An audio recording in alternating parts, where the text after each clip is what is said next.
दोस्तों, क्या आपको पता है कि असफल लोग क्यों असफल हैं? क्योंकि वे अपनी टेम्पररी डिफीट को परमानेंट डिफीट मानकर मैदान छोड़ देते हैं, और यही असफलता का एक आम कारण है। यह स्टोरी उन दो व्यक्तियों के बारे में है जो सोने की खुदाई करने के लिए पश्चिम दिशा में गए। परंतु वे यह नहीं जानते थे कि जितने सोना जमीन के नीचे है, उससे कई ज़्यादा सोना इंसानों के विचारों में छुपा हुआ होता है।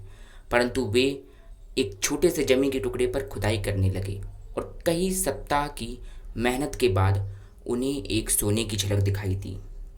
परंतु उस सोने को सतह तक लाने के लिए मशीनों की आवश्यकता थी। और जैसे तैसे उन्होंने पैसे जुटाए और एक मशीन खरीदी।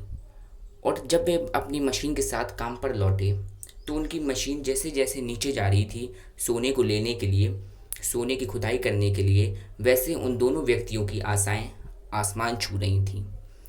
और अचानक कुछ हुआ, सोने की झलक गायब हो गई और उन दोनों व्यक्तियों ने आशाएं छोड़ दी।